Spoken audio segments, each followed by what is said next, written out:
through the night. It's cause I know you were invited. The only reason that the stress is getting tight. It's cause I thought that you would like it. I'm only gone for the sake of our sides. Because I want you to like it. The only reason I came through the night. Hi, this is Jessica Javens Talk, a podcast that helps you transform your life from inside out to a life you love. Today we have a guest coming back again, which I'm so happy and privileged to have her here. And we're going to be talking about forgiveness, which can be a tough subject to talk about. So please help me welcome here Dany Bastos. Welcome, and please share a little bit about you, Dany. Hi, Jessica. Thank you for having me back. I'm so honored. So, I'm Dany Bastos. I'm an author of the book How to Empower Your Kids. I'm a therapist, a couples therapist, systemic coach, and life coach. And I'm so privileged to be here again. Thank you so much. So, I love that when we spoke, you chose probably one of the most controversy topics, and we had an amazing conversation, and I can't wait for our listeners to hear. Let's start by defining the word forgiveness. So please help us understand, how would you define that? Forgiveness for me, I told you it's a tough topic because I do believe that the forgiveness, the way the religion taught us, it can create a pattern for abuse. So I do take very seriously the word of forgiveness and the meaning of what it means to forgive. It's like forgive is not to carry in your soul what is not yours. So if anyone did anything to you that needed to be forgiven, like give it because it's free for you to be liberated from this weight that doesn't belong to you. Shame on the person who did something wrong and you don't have to carry. So it's just a way to liberate yourself so you can be free for it shouldn't be happening in the first time. So I do think the forgiveness is not what you give to others, it's what you give yourself. It's like a freedom from a pain that somebody caused. Mm, interesting. And do you think that this has to do with when forgiving, you need to forget? No, I don't think we never forget. If we don't have like a really a disease, we never forget things that are done to us because it creates trauma, and that's I think the illusion that we can choose to overcome. That's one thing, but we cannot choose to erase a memory, a traumatic thing, or a situation that has created some anger. Or I think every feeling, every emotion it should be validated. So if it happened, acknowledge, because there's no way that you can try to erase something that happened. You actually create a protein when something bad happens in your body, so you react to it. So it has meaning. If you have to forgive someone, it's because you got hurt in the first place. It doesn't matter in what area, if it was physical, if it was emotional, physically, bullying. We don't know how people, like, there are many ways for people hurting one another, and we know this, but just the feeling that we still have to carry and to perpetuate this bond that you create with your so-called aggressor, someone who caused you this kind of hurt or pain. I think the forgiveness is for yourself to feel free and liberated from this bond that creates when somebody does anything and is linked to you. So when you kind of cut ties with the feeling, and with the person, if needed. Yes, that's a good point. When would you say that we would have to cut ties with the person? When it's something that it happens, it becomes a pattern that the person hurts you and hurts others, and they don't take responsibility, they don't take any accountability, they don't change. They actually just apologize and to make you feel better at the time, but they don't change their behavior, so it continues hurting. But when somebody makes a mistake, that's a human thing. I don't think we should be judgmental in orders of like, oh, we had an encounter or something happened. I am very like open to mistakes.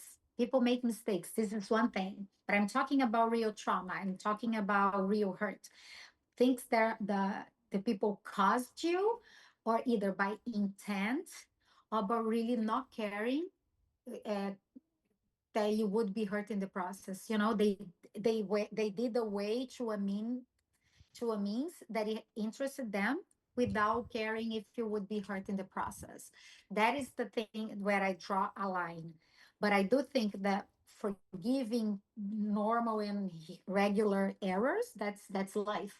We are imperfect and we're going to make mistakes as well. But the fact that we take accountability and make it up to the person and own up to what we've done and try to take steps in order to make it up and to recover what you caused. And that's something else. So it's like accountability Mm-mm. leads to forgiveness.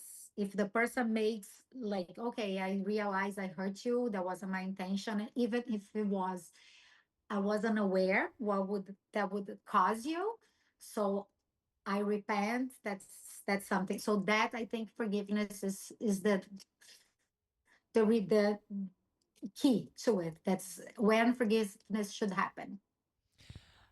What I hear a lot of people, Dany, saying is that they don't know when they should continue investing in the relationship because they don't want to just walk away and give up. They want to show that they love them and that they understand or that they believe in them.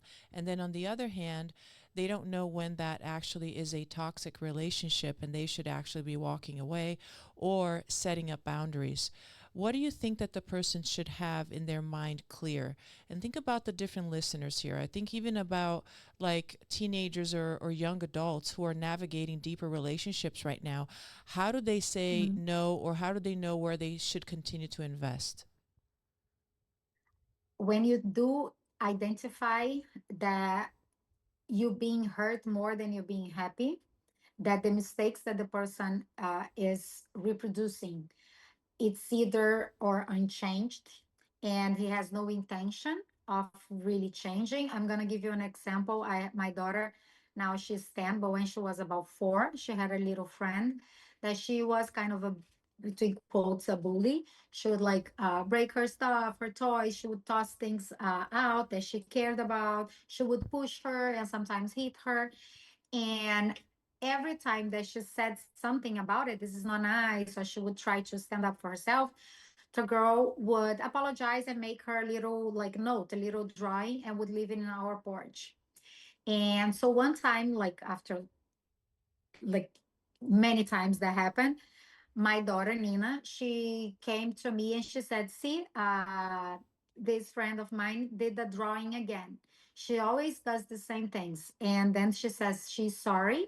She writes me something. She draws me a cute drawing, and then she does all over again.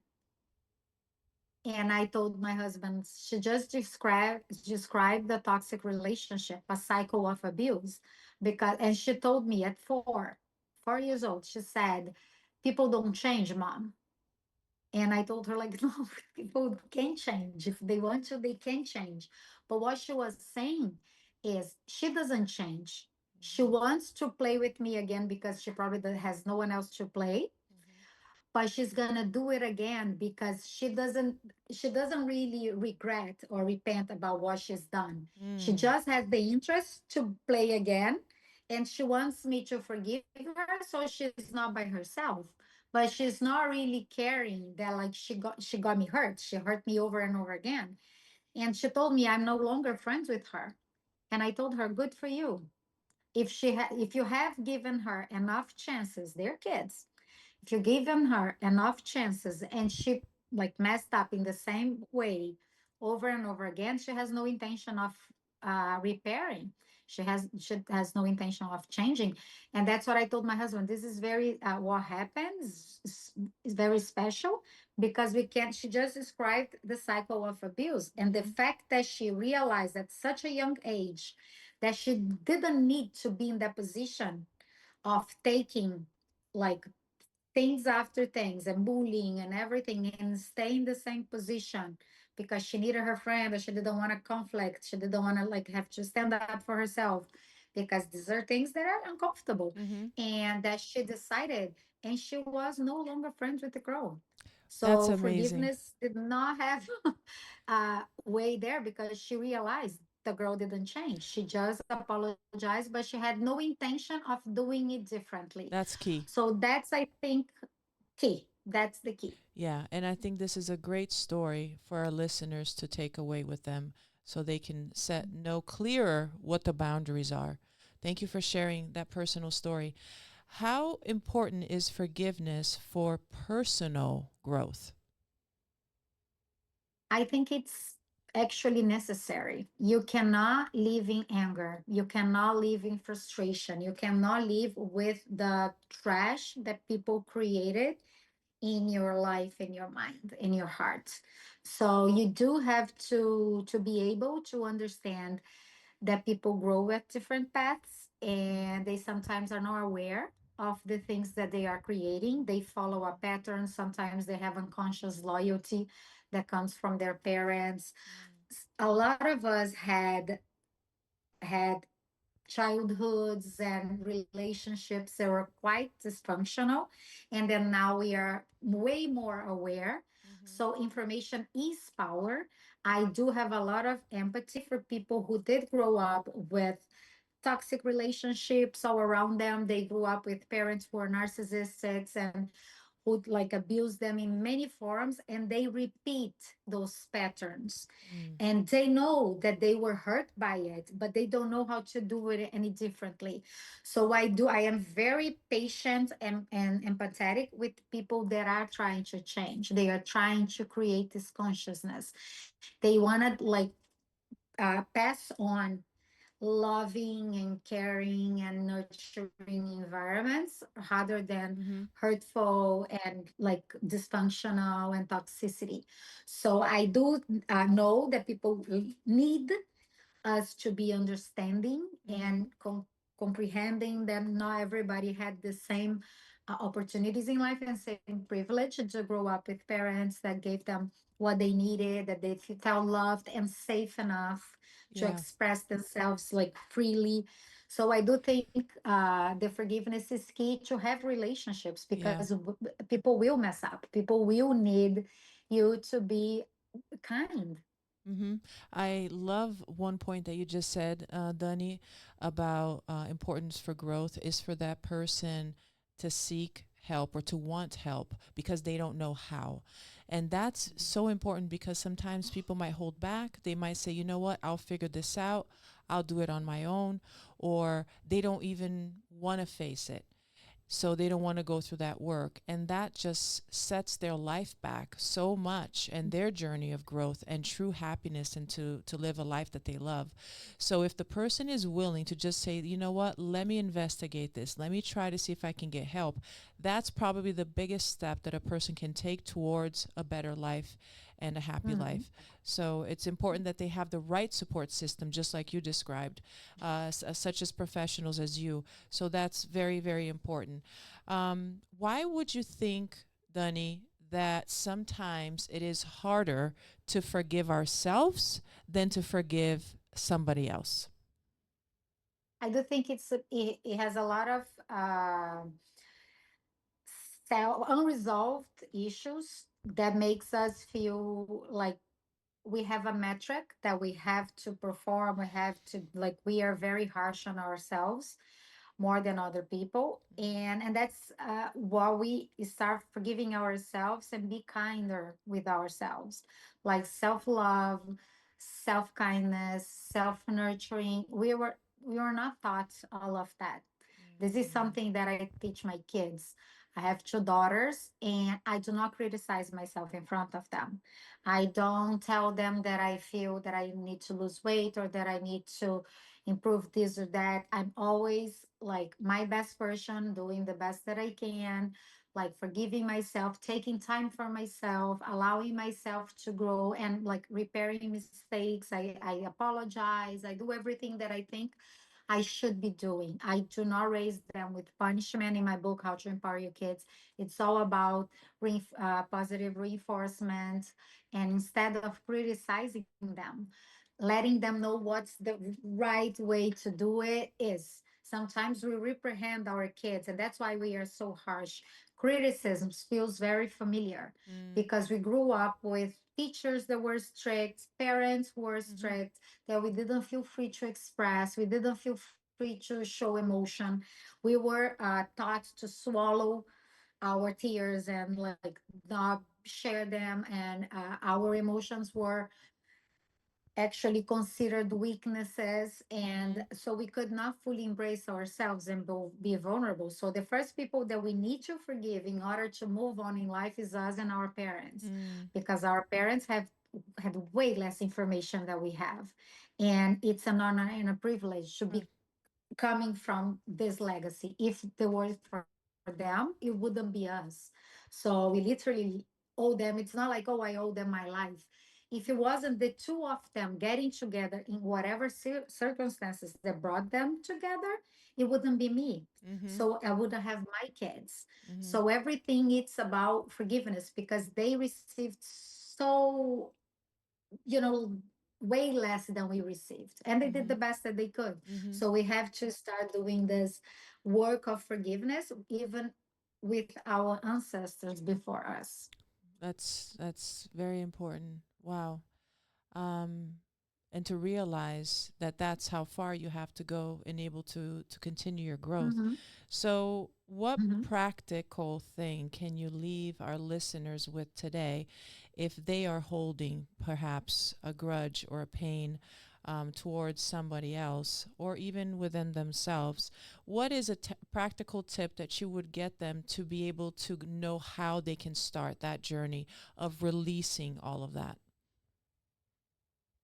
There is a quote that I love that it's like, forgiveness is the fragrance that the violet sheds on the hills that crushed it. Mm. So when somebody crushes you in any way or form, if you hold on to it, you're going to be a broken piece. In order to be full and whole again, you need to recover those parts of yourself.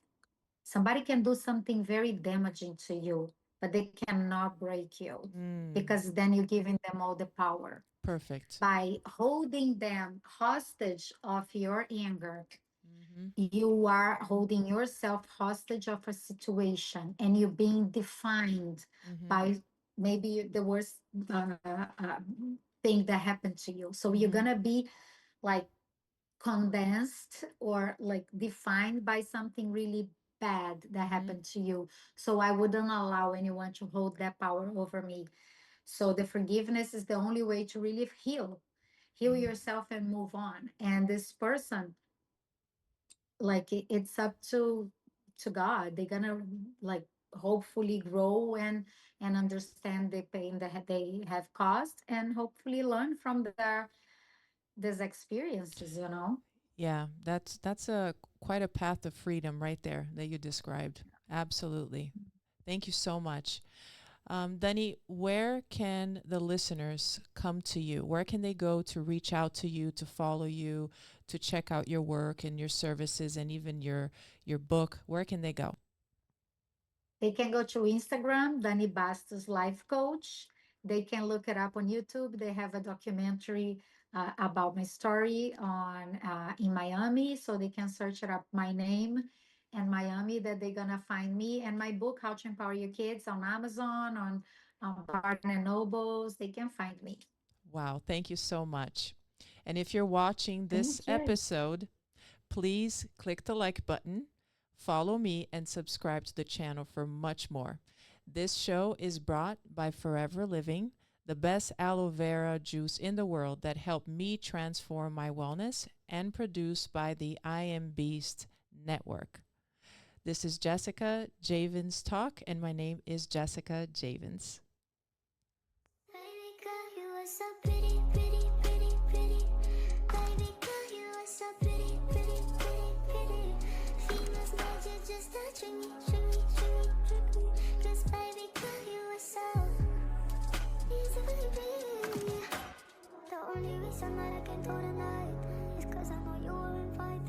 reason that the stress is contained. It's cause I thought that you would like it. I'm only gone for the sake of our sides. Because I want you to like that. The only reason I can do the